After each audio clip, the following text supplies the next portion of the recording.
Chapter 233. The cold, harsh voice of the Dark King resonated.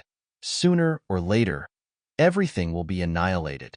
That's not something you can prevent, Divine Tree. I only want to exterminate all of humanity. This man was truly cunning, speaking of an eternal truth.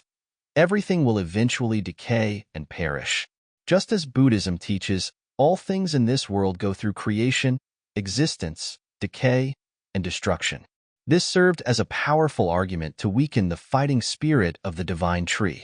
Indeed, after the recent fierce battle, its evolution points were almost exhausted, and the Divine Tree was an opponent not to be underestimated. Hearing these words, the Divine Tree retorted, "You want to kill humanity because they sealed you away?"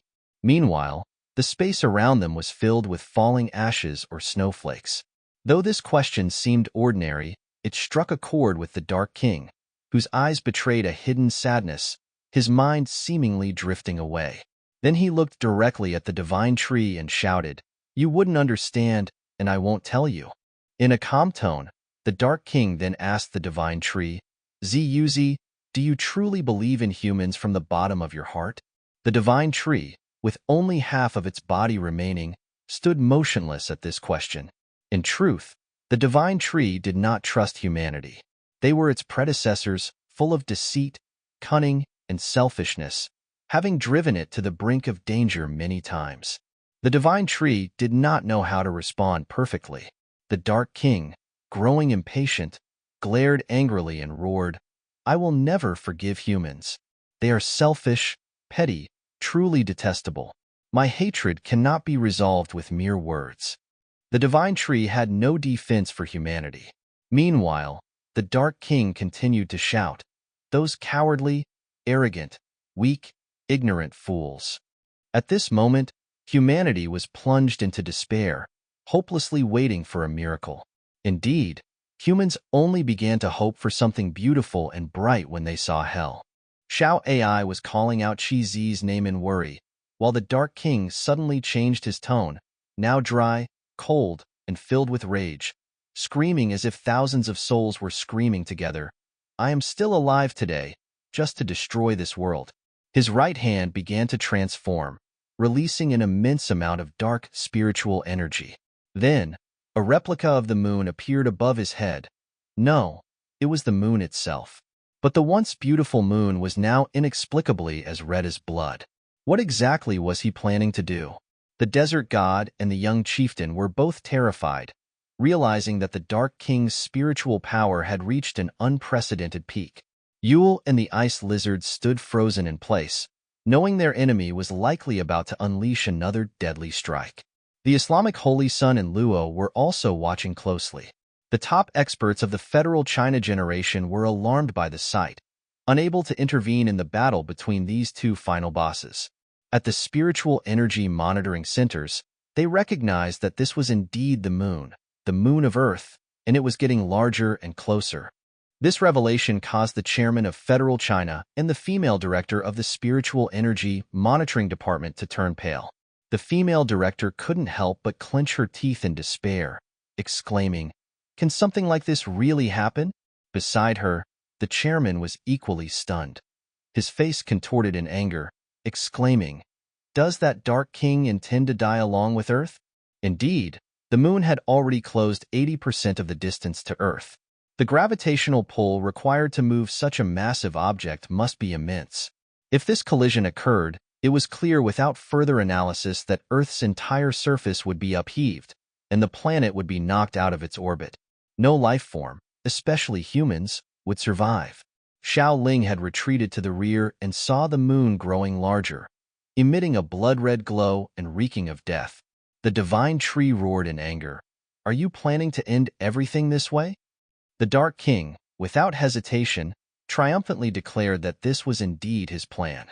He added that there were only 30 minutes left until the moon collided with Earth. "Do you think you can kill me in that time?" Damn it, the Divine Tree glanced at the moon, realizing there was no way to resolve this situation. Suddenly, a blue streak of light shot past the Divine Tree's right side. An attacker? No, it was the Thunder Dragon charging forward, roaring, "Darkness!" Clearly, The Thunder Dragon wasn't here to talk. He wanted to avenge his father. But this was clearly a suicide mission. Seeing this, the Divine Tree shouted, "Thunder Dragon, return immediately." At a distance of about 50 meters from the Dark King, the Thunder Dragon began to unleash a massive thunder breath at him. However, the Dark King immediately countered with the Willow Leaf Blade, a technique he had copied from the Divine Tree. Not only did it cut through the Thunder Dragon's spiritual breath, but it also sliced through and bisected his body. Without hesitation, the Dark King lunged forward, intending to devour this new defeated enemy.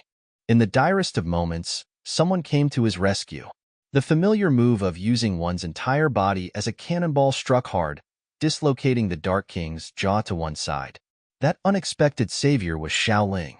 It turned out she had summoned her two Susanu, an Asian dragon and a purple centipede. She didn't forget to instruct the Thunder Dragon to retreat immediately.